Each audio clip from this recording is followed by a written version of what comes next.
Life is all about choices. Do I call in sick to work even though I feel just fine? Should I pay that credit card bill today, or can it wait a week? Or perhaps most importantly of all, do I heat up that frozen Mama Celeste or spend the extra money to get an actual pizza? Alright, so not every choice is life-altering, but they all shape our future in some way, either positively or negatively. Tides of Tomorrow, coming to us from developer Digixart of Road 96 fame and publisher THQ Nordic, will challenge players to make far more critical choices than the few I've mentioned, ones that can decide the fate of humanity itself. But is this watery narrative adventure smooth sailing, or does it sink under its own weight? Let's find out in our full review, but real quick, swim on over to patreon.com/idreamofindiegames because yes, real people are still in fact making real things. You'll gain Discord access, early ad-free shows, shoutouts at the end of every video we produce, but best of all, you are supporting indie visibility. While Tides of Tomorrow is indeed a choice-driven narrative adventure, it also melds together other gaming genres with its inclusion of chase sequences, boat racing and combat, stealth sections, and even a decent amount of platforming and exploration. It also contains some truly unique systems outside of story-focused norms, most notably its story link feature, which results in choices that other real-world players make impacting your personal journey. It's an ambitious undertaking without question, and as you would imagine, some of it works and some of it doesn't. Let's first talk about that story link system because it is by far the most interesting aspect of Tides of Tomorrow. When you start up a new game, you'll pick between a few different appearances. Players will also need to select a gender for their character along with a voice, either male or female. Sounds pretty standard so far, right? Not so fast, as next you'll need to pick another player to follow. Alternatively, you can also search by seed, as each player is given a unique 8-digit code that can be shared amongst friends in order to follow one another's paths. Helpfully, you can also see how much progress that person has made in the game. At the time of this review, just a small handful of my gaming media brethren were available to choose between, and so I did just that, promptly whooping their asses in races and whatnot, because if you can't beat them in viewership, you gotta beat them at something. While online connectivity is required to make the most of this feature, offline players will have the option of using pre-made saves so they aren't left out. Who you choose is important as it will affect your gameplay in quite a few ways. For one, you can see many of the narrative decisions that person made through the power of the Tides of Time, which is a vision mode that can be activated at any time during gameplay. This can help you to make better choices than they did, or even allow you to gain access to areas through peeking into the past to discover passwords they were given, as just one example. You literally see some of their actions and some of the goofy dances they left for me. I was endlessly impressed with just how much of an impact the decisions of another gamer impacted my journey, kinda like how Madden bros buy the same game every year expecting a different result. Here, however, you do in fact get a different result depending on the player you choose, which is really cool. Some NPCs lost trust in me because of that player's actions, others' lives were saved, and a few were even lost. You aren't necessarily stuck following one specific player either, as during different parts of the story you'll pick between levels where you can grab onto new links and start following them. Now that you have at least a basic understanding of how StoryLink works, let's dive into the story itself. Here you are a Tidewalker born into a flooded world and somehow linked to the many other Tidewalkers before you.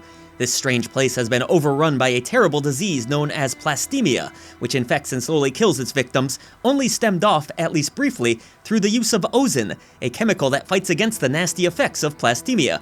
The main goal of the game centers around finding a more permanent cure for this virus through scientific research and forging important alliances. The varied small islands of this world are home to different factions, such as the violent marauders, who maintain complete control over medicine, to the deeply religious mystics, who have a wildly different view on life when compared to most. These unique factions are all interesting in their own ways, and you as a Tidewalker are free to choose who you wish to ally with. Well, as free as the constructs of this video game will allow you to be anyways. There's a good core message at the center of Tides of Tomorrow that dives into heavy subject matter. From battling disease to a collapsing environment, the writers ask players what their responsibility is in the wake of such travesties without pointing fingers directly at specific groups. Even outside of its more on-the-nose topics, I loved how my own morality was often put to the test. Do I leave a bottle of ozone behind for the next Tidewalker? Do I donate some of my scrap, the game's currency, so that I can make another person's journey a touch easier?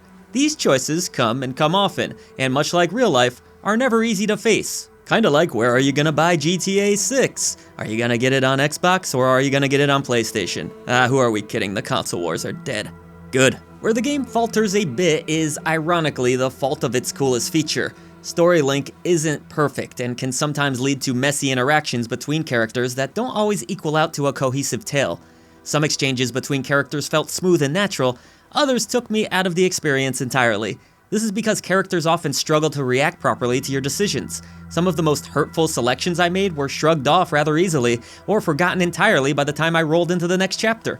Previous players' actions were often forgiven quite quickly too, with NPCs reminding me of what that player did while still trusting me entirely. This is admittedly immersion breaking more often than it isn't, but that said, I liked many of the characters that I encountered. There's no shortage of diabolical villains, those who believe in saving Mother Earth, and others who have been completely blinded by their own faith. The fact that I did like much of this cast made the weight of each choice feel that much more important to me, which made it disappointing when my choices seemed to matter less, something that happens often. Far too many times I tried to swing the pendulum in one direction, only for it to go the exact opposite way and smack me directly in the face.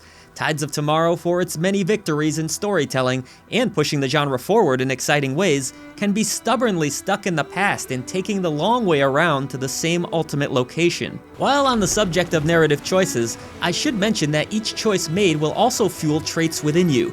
Actions towards NPCs will determine whether you are pro-mankind, pro-nature, a survivalist, cooperative in wanting to help others, or a no-good, dirty troublemaker. Adding to this system is the ability to see how other players acted so you can see how your morals align with one another. I enjoyed seeing how each choice impacted my personality, so overall I think it's a pretty nifty system. All of these narrative systems culminate in earning one of 5 different endings. Travel in Tides of Tomorrow takes place on your boat, which you'll need to ride between islands in order to progress through the story. While your main goal is clearly highlighted, there are times throughout this 10 to 15 hour journey where you're free to head off to optional locations in an effort to forge alliances, gather more scrap, or even grab some Ozen. Doing so can lead to boat battles, which are basic affairs that have you dodging enemy blasts and firing back towards them. I'd be lying if I said these encounters weren't fun, concluding in being able to board fallen ships and loot them blind, well, before they sink. Get out of there in time. The boat controls closer to a Porsche too, nice and speedy while feeling smooth amongst the choppy waves. These aren't the only side missions available, as races also pop up from time to time, netting you further rewards. Like I mentioned, in some cases you even get to go against your follower's ghost, which is pretty dang rad. To go back to Ozen, if I may for a second, it's what restores your limited health points throughout gameplay. As you travel between islands and things progress, your health lowers, with a bar being restored for each bottle of Ozen you consume. This substance can be acquired through spending scrap, completing missions, or can even be stolen if you want to be a bit mischievous. Run out of Ozen and it's not game over exactly, but it can have a serious impact on the story that I won't spoil here. You don't want it to happen. It happened twice to me. Not good. Surprisingly, there's a decent amount of platforming and exploration found throughout this watery world as well. It's not amazing, mind you, though it usually doesn't need to be. Each new area hosts alleys to loot and ladders to climb where various items can be found. A nice little touch here is that you can actually even repair certain items like ladders for the next person to be able to use it, if you want to be nice. These areas aren't massive, but they are beautiful from a visual standpoint, which makes it a bit of a shame that there isn't exactly a whole lot to do in these locations outside of progressing the story or bumping about for a bit to find those aforementioned items. For such a compelling world, many of the NPCs have nothing to say or offer, which is a little bit disappointing. I feel the developer could have easily squeezed in some meaningful side content through these locations, especially in a world that has so many stories to tell. Stealth is another part of the gameplay, and it is again serviceable. You'll typically need to avoid patrolling soldiers by ducking into crates or hiding in lockers, being careful not to hide in the same spots as your predecessors, lest you want to be found. Granted, there's no huge penalty for failure, making these sections of the game feel less meaningful. I'd say in general, the platforming, exploration, and stealth are all here more so for the sake of offering up some variety, but in that they don't offer very much substance outside of a few notes full of lore and some hidden rubber duckies that can be collected, which are worth finding just because they're adorable. Whatever you make of its gameplay offerings, Tides of Tomorrow is undeniably beautiful. Its ocean is disgustingly gorgeous, full of plastic and waste that makes your stomach churn at its very sight. The islands themselves are stunningly detailed with impressive character models and designs to go along with their unique personalities. A personal highlight for me was Pleasure Island, a place I haven't visited in many years. The game's lighting is strong too, with real-time weather effects like rain further heightening the mood at different times during the campaign.